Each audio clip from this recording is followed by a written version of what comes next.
दोस्तों, उत्तर कोरिया के नेता किम जोंग उन एक ऐसा सन की तानाशाह के रूप में जाना जाता है जिसे देखकर लगता है कि उसने उत्तर कोरिया के लोगों की जिंदगी की कहानी अपने हाथों में ले ली हो। उत्तर कोरिया आज ऐसा देश बन गया है जहां की सत्ता एक ही परिवार के हाथ में है।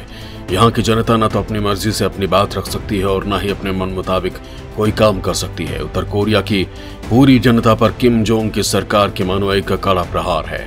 इस देश की जनता की हालत इतनी बदतर है कि यहाँ के लोग किसी बाहरी जनता से बात तक नहीं कर सकते हैं। वहीं अगर वो ऐसा करते हैं तो उन्हें कड़ी सजा मिलती है। दोस्तों, उत्तर कोरिया की कहानी किसी से छिपी नहीं है। इस वीडियो में मैं आपको उत्तर कोरिया की वो तस्वीरें बताने वाला हूँ जिसे सुनकर आपके रोंगटे खड़े हो जाएंगे और साथ ही आप ये भी जानेंगे कि कैसे एक देश का नेता खुद को भगवान तक मानता है। तो दोस्तों, उत्तर कोरिया और किम जोंग की पूरी कहानी देखने के लिए आपको ये वीडियो अंत तक देखना होगा, जहां आप नर्क की जिंदगी जी रहे उत्तर कोरिया के लोगों के बारे में जान सकेंगे।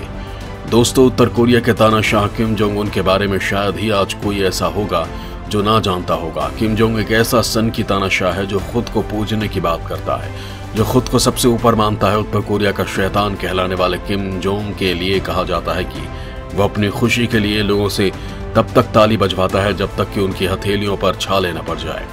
उत्तर कोरिया और किम जोंग हमेशा से सुर्खियों में रहा है, कभी ये मिसाइल परीक्षण को लेकर तो कभी अजीब अजीब हरकतों को लेकर। बताया जाता है कि किम की सनक इतनी है कि वो जिस पर गुस्सा हो जाए तो उसे तोप से उड़ाने में पीछे नहीं हटता। किम जोंग उन ने हमेशा जनता पर अपने मुताबिक ही राज चलाया है।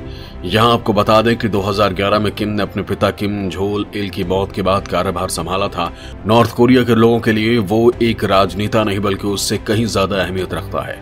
उत्तर कोरिया में किम जोंग उन को सर्वोच्च नेता कहा जाता है। कहा जाता है कि जब किम जोंग सत्ता में आया था तो उसने देश में उदारवादी सुधार लाने और देश को दुनिया के लिए खोल देने की बात कही थी। शुरू में यह माना जाता था कि किम अपने पिता के पद चिन्ह पर चल रहा है, वो अपनी सेना की पूरी खबर रखता है, साथ ही नागरिकों से भी संवाद करता है। लेकिन फिर उसकी नीयत सामने आने लगी। उसने अपने पिता के सलाहकार रहे अपने चाचा जांग शोंग थाई को मरवा दिया। बताया जाता है कि किम जोंग ने अपने चाचा को काफी दिनों तक भूखा रखा और फिर भूखे कुत्तों को खिला दिया। धीरे धीरे किम जोंग की सनक बढ़ने लगी और आज वो एक तानाशाह के रूप में लोगों के सामने है। किम जोंग परमाणु परीक्षण और हथियारों को लेकर ज्यादा सक्रिय हो गया है। वहीं देश के विकास पर ध्यान कम देने लगा है, जिसके चलते वो घरेलू समस्याओं से जूझने लगा है। व्यवस्था लड़खड़ाने लगी है। वो नए नए परमाणु परीक्षण को लेकर अपनी ताकत को बढ़ाने लगा। उत्तर कोरिया की जब भी बात आई तो क्रूर कहानियां ही सामने आई। उत्तर कोरिया के लिए कहा जाता है कि यहाँ के लोग एक तरह से समय में फंस गए हैं, क्योंकि कोई भी ऐसा नेता नहीं है जो इस तरह से अलग थलग हो और जिसने वैश्वीकरण और पश्चिमीकरण को चुनौती दी हो। यहाँ के लोगों को ना तो उत्तर कोरिया से बाहर जाने की अनुमति है और ना ही बाहर के लोगों को उत्तर कोरिया में आने की। लोगों का कहना है कि यहाँ का जासूसी विभाग लोगों को झूठा आरोप लगाकर पकड़वा देता है और यहाँ के जेल कैंप में कैद करवा देता है। यहाँ का जेल कैंप किसी नर्क से कम नहीं है। ये कैद लोगों से किम जोंग के आदेश पर कड़ी मेहनत कराई जाती है, वहीं ऐसा नहीं करने पर मारपीट भी की जाती है। इसके साथ ही जो यहाँ एक बार कैद में आ जाता है तो उसे देश का नागरिक भी नहीं माना जाता। लोगों का कहना है कि उत्तर कोरिया में सरकार के खिलाफ बोलना किसी अपराध से कम नहीं है।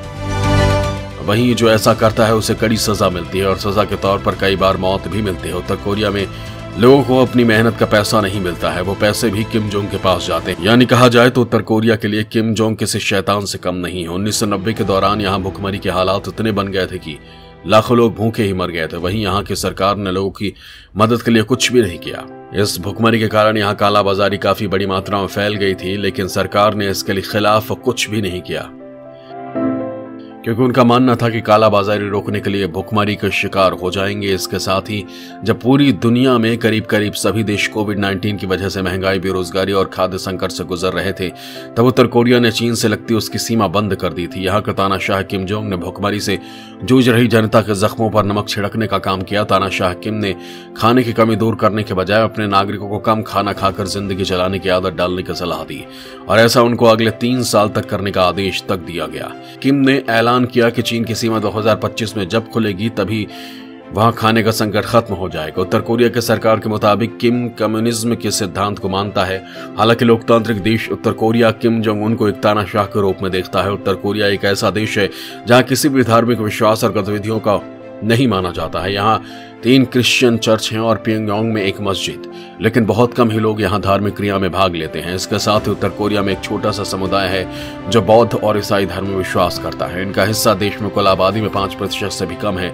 नॉर्थ कोरिया के डिफेक्टर जी मिंग कॉन्ग बताते हैं कि यहाँ किसी भी धर्म को मानना किसी सजा से कम नहीं है। यहाँ अतीत में लोगों से किम परिवार को भगवान की तरह पूजने के लिए कहा जाता है, लेकिन वर्तमान में कई लोग किम जोंग उन का सम्मान नहीं करते हैं, जिसका मतलब यह है कि वो लोग अब कहीं और अपनी आस्था तलाश रहे हैं। यहाँ के लोग ये भी जानते हैं कि अगर उन्होंने किम को भगवान की तरह नहीं माना तो उन्हें जेल तक हो सकती है, लेकिन इसके बावजूद भी वो अपनी आस्था के मुताबिक पूजा करते हैं। किम की सनक इतनी है कि यहाँ के अंडरग्राउंड चर्च के कई सदस्यों को गिरफ्तार कर उन्हें प्रताड़ित किया गया और उनकी धार्मिक मान्यताओं की वजह से उन्हें मौत की घाट भी उतार दिया गया। लोगों को कहना है कि उत्तर कोरिया की सरकार चाहती है कि लोग किसी धर्म में आस्था रखने के बजाय गणतंत्र और अपने नेताओं के प्रति वफादार रहे। सरकार चाहती है कि लोग किम के दादा और उत्तर कोरिया के संस्थापक किम सुंग को ही अपना ईश्वर माने, उन्हें भी भगवान की तरह पूजे। संयुक्त राष्ट्र मानवाधिकार संगठन के आंकड़ों के मुताबिक उत्तर कोरिया में 2.5 करोड़ लोगों की आबादी में ईसाइयों की आबादी 2 लाख से लेकर 4 लाख तक है। ये ईसाई वर्ग गुपचुप तरीके से अपने धर्म का अभ्यास करते हैं।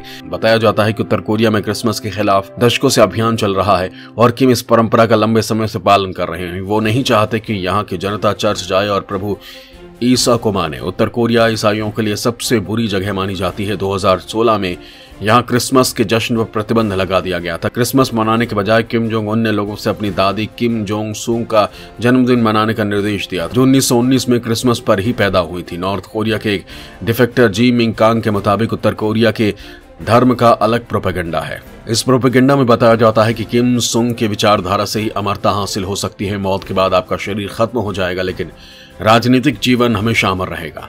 ऐसी मान्यताओं ने उत्तर कोरिया में किम सुंग को एकमात्र ईश्वर बना दिया है, एक ऐसा सिस्टम जो कई बार लोगों की जान भी ले सकता है। दोस्तों, किम के मुताबिक उनके पूर्वज ही उत्तर कोरिया के लिए भगवान है। लोग किम के दादा और उत्तर कोरिया के संस्थापक किम चू सुंग को ही भगवान की तरह पूजे, क्योंकि किम का मानना है कि वो जो भी है उनके दादा की वजह से है। वहीं अगर यहाँ के लोग ऐसा नहीं करते और अपने धर्म के अनुसार अपने ईश्वर को मानते हैं तो ये कदम उनके लिए घातक हो सकता है। उत्तर कोरिया में अगर लोग अपने धर्म का समर्थन करते हैं और किम का विरोध करते हैं तो उन्हें मौत के घाट उतार दिया जाता है। शायद यही कारण है कि यहाँ लोग चुपचाप किम की तानाशाही को सह रहे हैं, वो किम का विरोध नहीं करते।